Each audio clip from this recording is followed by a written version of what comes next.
This is Joshua Hart here, 4 seconds out. Delighted to be joined by Carl Greaves here over Zoom today. Carl, it's been a while since we've last caught up, but first of all, how is everything, mate? You all good? Yeah, I'm all good, Josh. Thank you. How are you, mate? Very, very good. All the better for being joined by yourself this morning. Good. Let's Good. dive straight into everything. It's a busy time in the Carl Greaves stable, whether it's a fighter you're training or managing. A lot coming up. We know that you've got a big show, August 23rd over in Grimsby, with Levi Giles topping the bill against Joe Hughes for the Midlands area title. Just talk to me about that show, how the main event came around, and the fights that you picked for the undercard as well. Yeah, I think it's a great main event, a good fight. I mean, obviously, Levi's been crying out to fight for the Midlands area title, and I've been really struggling to get him matched for it. Not many people wanted to fight him, so he's moved up to lightweight, his new weight. We've got Joe Underwood Hughes, a good lively opponent who's had some good wins. It's going to be a great test for Levi, a good fight. Um, I slightly favour Levi, but it's a live fight, it's a good fight, and Joe Hughes will come and give it everything, and he's coming from Nottingham. He'll bring a few fans with him, and it'll be a lively night. I mean, Levi's got fantastic support. Grimsby, they all come out in droves for him, really, in big numbers, and it's a cracking venue, the Grimsby Auditorium, and I'm really looking forward to it. I've slowed down a little bit this year on promoting. It's getting a lot tougher now. Obviously, cost of everything going up, but I'm really looking forward to this one in Grimsby. And obviously, I know on the undercard we've got the return of Tom Pogson as well. We know that he had a hand operation at the start of the year off the back of his draw with Sharif Musa. What is the plan for Tom this year? Is it just going to be see how he gets on in August and then make a plan from there, or is there a bit of a plan in place? Yeah, it was quite a serious operation actually, and he went in that fight, but he's had niggles with it for a while. I think in the second round he had problems with it against Musa. He didn't perform to his best, but he got a draw. It was a good live fight. That was very good fight, entertaining. Um, but Tom was a good amateur. He's a two-time ABA elite finalist. Was on the England squad, and he's got pedigree there. And yeah, I'm hoping that bringing him back in August, all being well, gets a good win. Probably have him out again quite soon after September, October, and then by the end of the year, we want to be looking at a title fight. So that's the plan with Tom.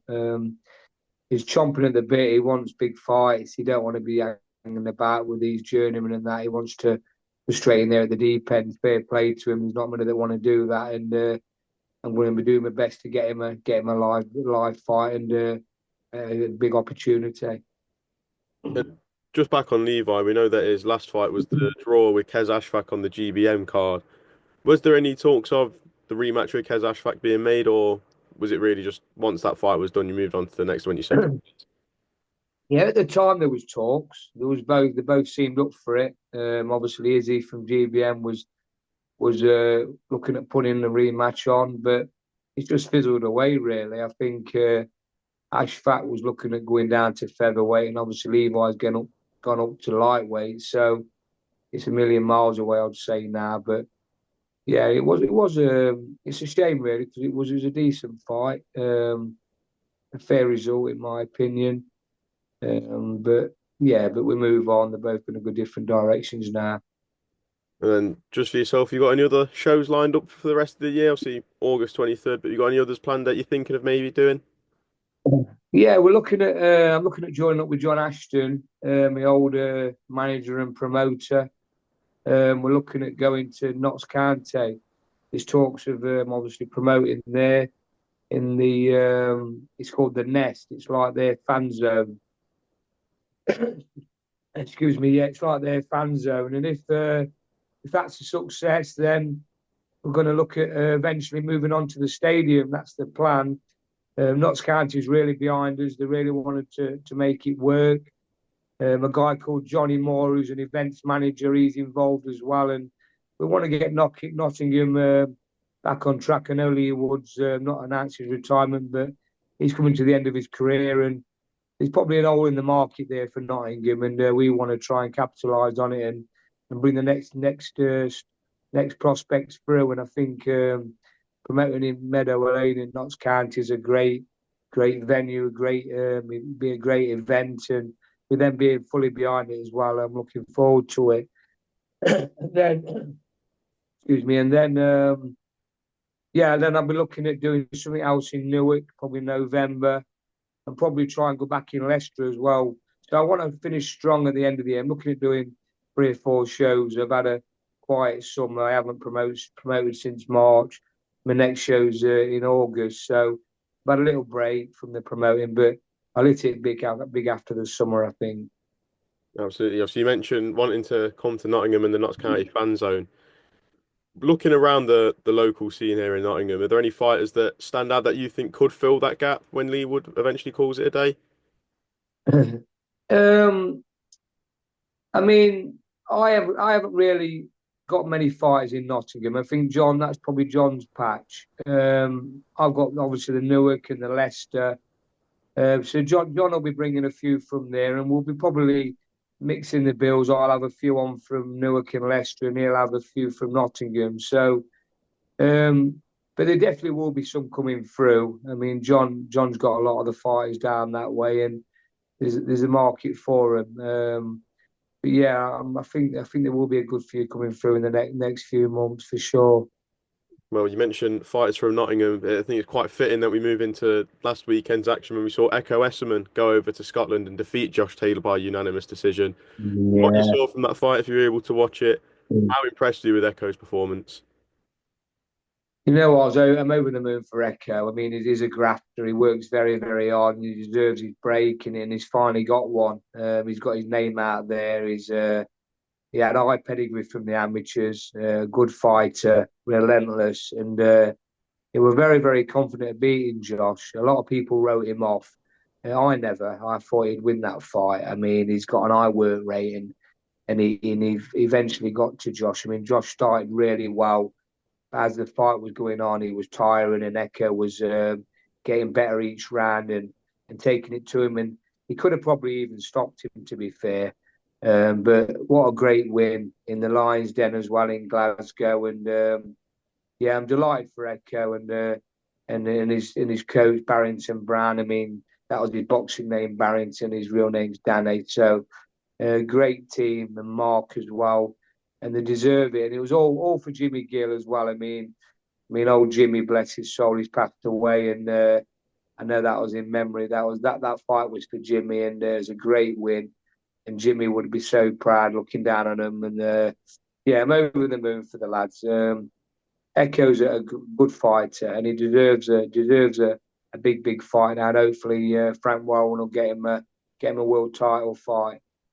Absolutely. Just looking at Josh Taylor, where do you think he goes next from here? 3 losses on the spin now. Some would say 4 if you factor in the controversial split decision win over Jack Catterall. Do you think it might be the end of the road for Josh Taylor? Yeah, I think he should retire now. To be honest with you, he's not been there for a while. I mean, I was there. I was matchmaker for Boxer the night he got the decision against Catterall, but he never won that fight. I think 90% of people would agree with you, but obviously the minority would have thought Josh won, but that would be his friends and his family would have thought. But he lost that fight, and it's been it's been hard going for him, and he hasn't been active. I think I looked, and I think he's averaged 1 fight a year for the last 6 years. It's just not enough. Um, but no, I mean he's been a fantastic fight. I mean, look, undisputed champion. I mean, it's an unbelievable achievement, and I know he wanted to try and capitalise and go for it at welterweight, but it's just not there no more. He hasn't got the strength and the stamina now, and he looks a tired fighter.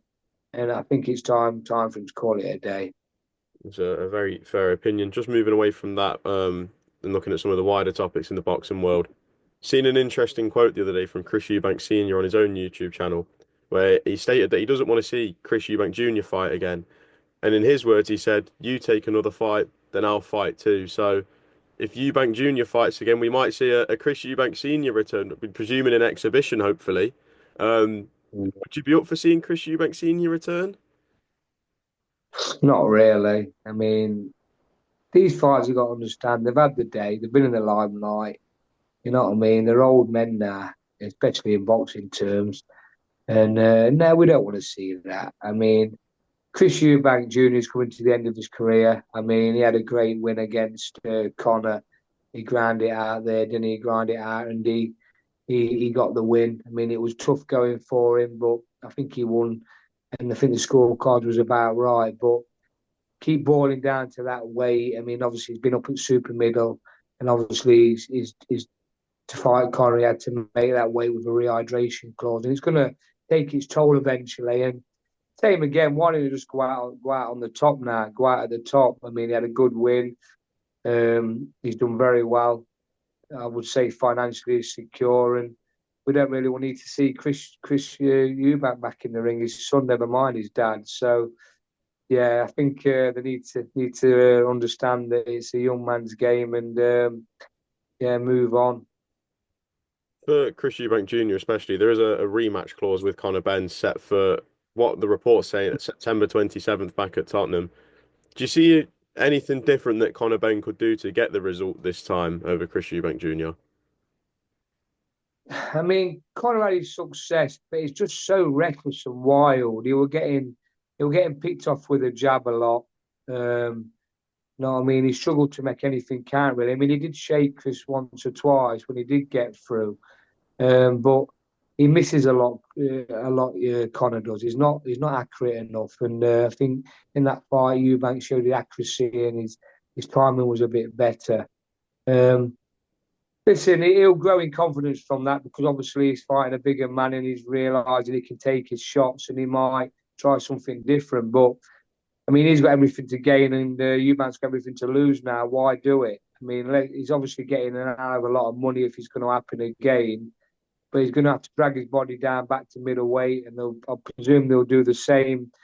They'll have the same contract in place as what they did for the last one with the rehydration clause. So it's going to be heavy going for him and tough. But listen, he's his grown man, he's his own man. He'll do what he wants best for himself. And I would think he's getting paid out a lot of money to have the rematch. Well, looking at Conor Benn, he said if it wasn't a Chris Eubank Jr. rematch, he gave a list of fights that he wanted if it wasn't to be that. And one of them was Mario Barrios for the WBC World title. But that is off the cards now as Manny Pacquiao returns to the ring at 46 years old.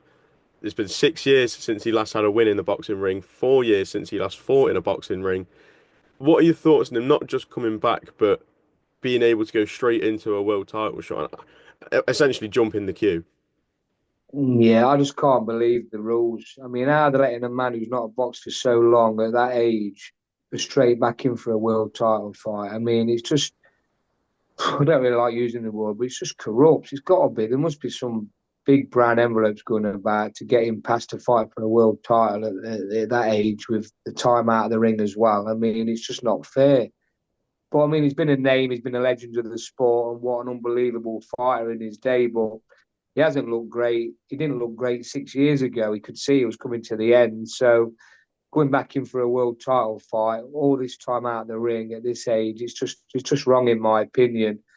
And like you say, he's jumped the queue massively. I mean, there'll be fighters looking at that absolutely sick as a pig. How he's got the chance when you know what I mean, when they're still ready to go and they haven't been given the opportunity. So yeah, but I mean, I'll go back to Conor. Listen, he the fight that Conor should take, in my opinion, is David Avanesian. Right, I know he's my fighter. I train him, but listen, he's had a great. If he's going to stay at welterweight, let's fight with you back don't happen, and he wants to make his mark again at welterweight, why not fight David? It'll be a good measuring stick with him, see where he's at. I mean, it will sell that fight as well. I mean, obviously David's had two back-to-back fights against pound for pound top fighters in Terence Crawford and Boot Ennis. He come back with a low-key victory in Japan beginning of the year, so or end of last year. So you know what I mean? That'd be a good fight. That would be a good fight. I would love to see that fight, but his name's never mentioned. I know he's in the U Needs Him club, but that would be a good fight for Conor to come back to. But he won't take it. Obviously, he was trying to get straight back into a world title fight. But if he can't get one, what a good fight to come back to at welterweight. Have you got any plans for David this year? What are the plans to get him up into that level where you can get him out of that who needs him club?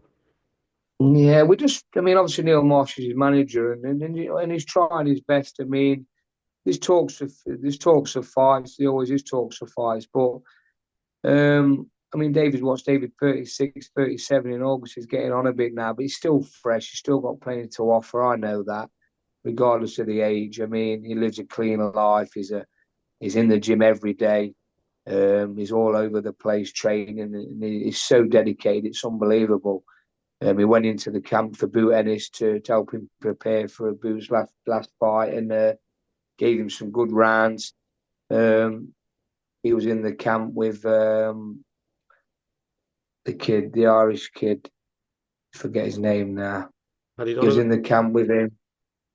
Sorry, Would it have been Paddy Donovan? Paddy Donovan. Yeah, Paddy Donovan. That's the one. Sorry, yeah. He was in his camp as well. Gave him some good rounds. So, you know what I mean. He's getting good sparring. Well, he has had good sparring, and he's itching to go. But we're just waiting on that right fight. You know what I mean? I mean, listen, Dave's been in against the best at the top. He's had some big money. So we don't want to be going in against someone for, you know what I mean, it's not worthwhile. He wants a good fight, a worthwhile fight, and that's what Neil's looking for. Just my last topic here. Anthony Joshua is supposedly signing a two-fight deal with Turki Al Sheikh. What two fights do you want to see for Anthony Joshua next? Well, one fight we all want to see is obviously Tyson Fury. I mean, listen, that fight should have happened a long time ago. Never has. A little bit past when it should have happened, but if it does, it'd be great. What a massive fight for British boxing, for the heavyweight division. I mean, Tyson's toying of a comeback, so I'm hearing he's announced he's has come back, and then I'm hearing he's still not announced it officially. I don't know. I mean, has he announced it? You probably know more than me. No, That he's coming back. the last update we had from Tyson is that he was adamant that he's retired and not coming back. He was out Yeah, with Derek Chisora and his wife Paris. So he's saying he's not coming back, yeah, but we are seeing all these little messages that think we might see him come back. We're still unsure. yeah, He's keeping yeah. on our feet, Tyson. Well, He's listen, keeping on our feet. I hope he does come back, and I hope he does fight Anthony Joshua. I mean, what a great fight. It'd be a shame if we don't see that fight. I mean, like I say, it's a little bit past when it should have happened, but better late than never, as they say. And it will sell out a stadium for sure. It'll definitely sell out Wembley Stadium, and it's a massive fight. And I hope it does happen. Who wins? I'm not too sure. I would say they've both had better days. They both had better days. They won't be fighting each other at the peak, but it'll be a level playing field for sure. And yeah, I mean, obviously Joshua's got the power, Tyson's got the skill. Um, it's hard to pick it. I want to sit on the fence. That's fair enough. Eddie Hearn did speak to boxing scene about the two fights that we could see in Anthony Joshua's deal. One of them being a Dillian White rematch, and then the other one being Jared Anderson. What do you make of those two names being on the hit list? Not interested in any of them, mate. To be honest, they don't do anything for me. Them two fights, for sure. Not even a White rematch.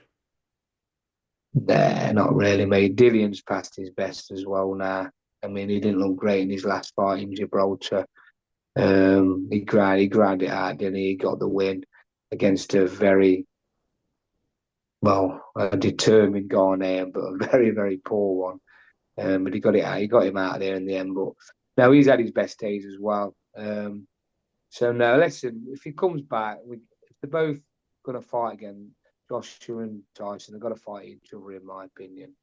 Let's make that fight. Let's get it on. I mean, they've got the money to do it, no doubt. You know what I mean? And let's get it on. And just one more for me. Now, I don't know how I didn't come onto this so early in the interview, but Emma Dolan coming off the back of a big win at York Hall on the GBM card. What is next for Emma now? So another successful defence of her titles. Does she still hold that number three rank with the IBF? Well, the last rating, she was number one. After that fight, she was number one. I emailed the IBF. And I said, when are you going to be putting the purse bids out? They said October. But the only trouble you've got is in October, Emma could lose her place. So we've got to get Emma out before then and get her a win to keep her ranking. So if she fights and gets a good win, she'll stay in #1 spot, and they'll call for the purse bids against Imra Garcia, which is Mexican, California, up that way. So be a great opportunity for Emma. But in the meantime, she was ordered again to fight for the European title against Stephanie Silva. He went to purse bids. Bearing in mind she was mandatory before, and I had to withdraw her because I never had a big promoter behind me to back us and put a bid in. So I relinquished the position, and then they got the next available contender, which was Shannon Ryan. Matchroom did a deal with them for Shannon to fight for it, but then Shannon's pulled out now. So then the EBU contacted me and said, "Do you want to put Emma back in for it?" I spoke with Izzy at GBM and said, "Will you back me on this?" And he said, "Yes." Unfortunately, he lost the bid. So we've got to go to Italy. The fight should happen 75 days after the bid, which is July the 27th. In the meantime, they've gone and made another fight for Stephanie Silva against Mira Romero for the WBC Silver title on June the 21st. And they're not going to be able to put the fight on in July, which is when we was expecting it to happen. So by rights, we should go back out to bids. We should get orders against someone else. But they're basically saying they're going to be penalising Emma if she pulls out, because we don't want to wait till September. So they basically gone back on the rules, which it states anybody that wins the purse bid have got 75 days to put the fight on after the purse bid. So, and they can't fulfil that. So by rights, definitely Silva should get stripped, and Emma should be ordered to fight somebody else, and it goes back out to bids. But they're trying to penalise Emma. It's an ongoing thing with the border control. Robert Smith's on my side; he totally agrees. But the EBU are not playing ball, so don't know where it's going to end up. But at the minute, if this fight don't happen in July, then I think that should just strip Stephanie Silva of the position. You mentioned saying that if you pull Emma out, then she'll get penalised. What would the punishment be, if you can reveal any of It'll that? be a fine. So basically, they're saying anybody that pulls out after a winning bid will get penalised. I don't know what the fine is, and I don't know how much. Obviously, we ain't got to that bit yet. But obviously, Robert Smith, he's been copied in on the emails, and he's basically saying to Ezra, the EBU, that they think it's wrong if they do that to Emma, because she's done nothing wrong. We're ready to fight in July, and they've gone and made another fight. So why should we wait till September just to suit them? We might have to wait till September now till Emma fights again, but why should we abide by their rules when they're breaking the rules? The rules state, it's in black and white, that a winning purse bid has to happen 75 days after, and they can't fulfill that. Why did they go and make another fight for Stephanie Silva, knowing full well that they had to obligate to the EBU rules, and they haven't done so. So, I mean, Stephanie Silva's a good fighter. She's WBC #2, and obviously going down that route, because if she wins the WBC silver, I presume she'll get managed for the WBC. So it's not a guarantee that this fight will happen anyway. They've won the bids, but they might just basically scrap the bids and take it down the WBC route and not bother with the EBU after all that. So it's just wasting our time and everybody's time. So the EBU should do the right thing, strip Stephanie of the position because they can't fulfil the purse bid, the date of the purse bid, and then put Emma in against somebody else. I mean, why not put Emma in with Shannon Ryan, do the rematch? Matchroom will be more than happy to put that. It's a big fight. British Commonwealth European title, the rematch. Let's get that on. But I don't think Shannon Ryan finishes the job. I know Matchroom want the fight. I've spoken to him, but we'll see. But let's see how it all pans out. But either way, we want to get Emma a world title fight by the end of the year. Well, we hope we can get some good fight news soon for Ekow. I'm going to leave it there. Thank you very much for your time. Always Yeah. good to catch up. I'm sure I'll see you Thank again. you, Josh. Cheers. Nice one, mate. Cheers, buddy.